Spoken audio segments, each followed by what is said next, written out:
Welcome back to the channel, everyone. Reluctant Gringo back here with a video that I've been wanting to do since I've been putting out the toy markets and people seem to be enjoying all that information I've been able to get to them. So I decided to do my top 10 Star Wars vintage action figures, the ones that I think are the best, the ones that I want to collect again first. So I hope you enjoyed this video. So we're going to go through the list. It is my top 10 list. If you've got a different top 10, I'd love to hear it in comments. So let me know and let's get started.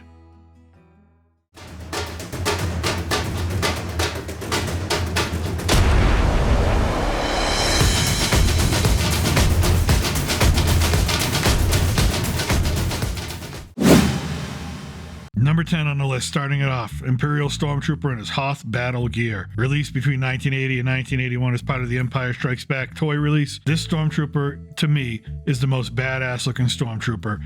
With the helmet, the gear, the cape, the rifle that he carries, and just the scenes that he's in Empire Strikes Back where he's coming in with Darth Vader into the Hoth rebel base, destroying snow and ice and firing on a Millennium Falcon. Of all the Stormtroopers out there, I just think this is the coolest one that Kenner ever put out. Coming in at number 9, Princess Leia Organa in her combat poncho from Return of the Jedi, release date 1984. She comes with a bunch of accessories: her Endor blaster, a removable battle helmet, her camouflage poncho, her poncho belt. There are variations aplenty, whether it's the hair sculpture, the poncho belt, or the body sculpt for this figure. But this figure, to me, is the best Princess Leia. She's in some of her most badass moments on Endor. So when you watch the movie, that's the figure you want, especially when you're a little boy playing and you get the speeder bikes and the Ewoks, the Ewok Village. This is the Princess Leia we all wanted to have. Coming in at number 8, these filthy little Jawas. These scavengers of Tatooine. These guys are great. Released in 1978, part of the original Star Wars release. They come with their blaster, their vinyl capes, which are the hardest ones, one of the hardest figures to find for vintage Star Wars. There's a lot of fakes out there. It really is probably one of the most sought after original releases. These Jawas, as a kid, fascinated by them. They were one of the best characters. They've even gotten better with the Mandalorian release. But Jawas, they're just fun. They make funny noises. They do funny things. They steal everything. They're just a blast. And for these figures, they are legendary.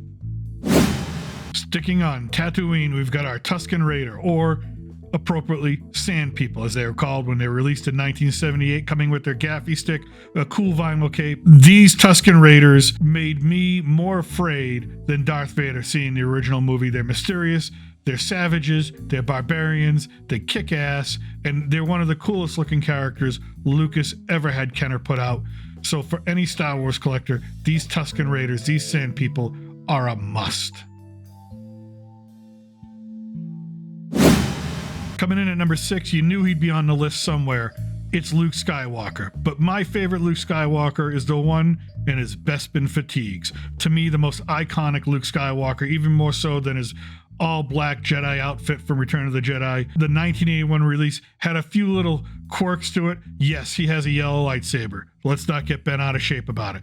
Yes, there are 2 versions of his hair. You can either have the brown hair or the bright yellow hair. I prefer the bright yellow hair because that was the original release that I got. Many variations of this character. There are different lightsaber handles depending on whether you got it here in the United States or got it internationally. There are variations, like I said, on his hair. But to me, the most iconic Luke Skywalker is this Luke Skywalker. The one where he goes and trains on Dagobah. The one where he goes to Bespin, Cloud City, and faces off against his nemesis, Darth Vader, for the first time. The one where he gets his hand cut off and learns the truth about his heritage. This Luke Skywalker is the most iconic Luke Skywalker available.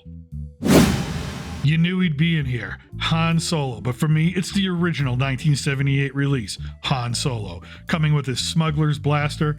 Looks nothing like Harrison Ford.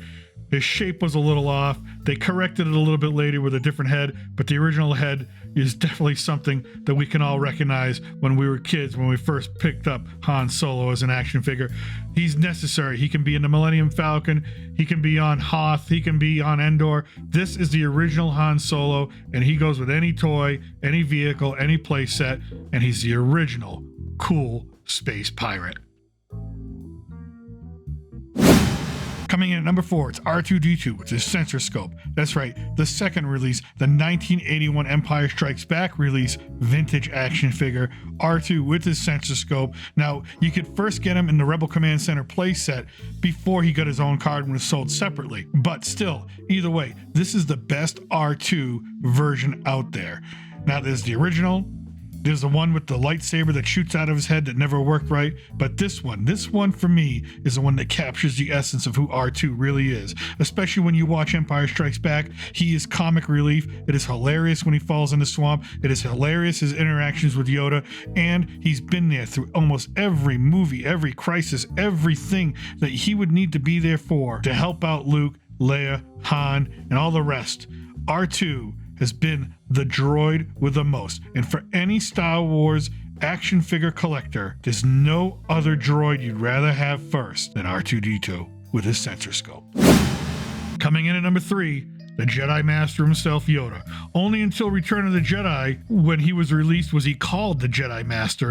In the 1981 Empire release, he's just called Yoda. He comes with a bunch of cool accessories, his walking stick, his snake, his belt, his cloak. It's just a great figure. They went all out with him. They gave as much as they could. Now, granted, he didn't come with a weapon or a lightsaber, but really, that doesn't matter because he's Yoda and he can use the Force. And Yoda is definitely the coolest of all Jedi Masters. Coming in at number 2, you can't talk about Star Wars unless you talk about Darth Vader, the most iconic villain in movie history. His figure first released in 1978 came with a vinyl cape and that famous telescoping lightsaber. And a small number of them were released because the fragility of that lightsaber was replaced later on. So these figures, carded, are very hard to find, go for an average around $6,000 US. But let's face it, there's no one more evil in the galaxy than Darth Vader. No one more feared than Darth Vader. And you can't have a vintage Star Wars collection without the Dark Lord of the Sith. Now, a lot of people would put him at number 1. A lot of people are probably going to be like, hey, he should be number 1, and I'm okay with that, including Darth Vader himself. But for me, when it comes to action figures, he just misses out at that number 1 spot. Coming in at number 1 for me is the most badass bounty hunter in the galaxy, and no, it's not Boba Fett. It's IG-88, the most sculpted and detailed action figure Kenner ever put out. Comes with a Stormtrooper blaster rifle and his IG-88 rifle. He got a little bit of screen time in Empire and a lot more in The Mandalorian.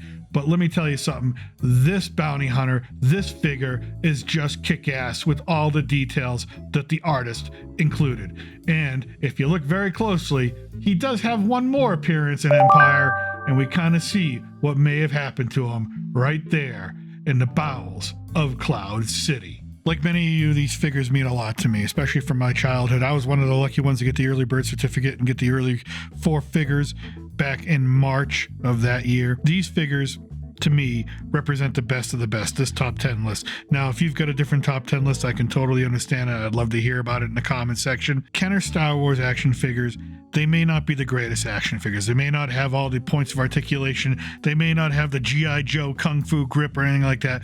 But let's face it, without these figures, toys wouldn't be what they are. These action figures, this Kenner line, started a revolution and gave us all, as children of that time and beyond, through the 80s, the 90s, and now with the new movies, the new figures, imagination, playtime, hours of enjoyment.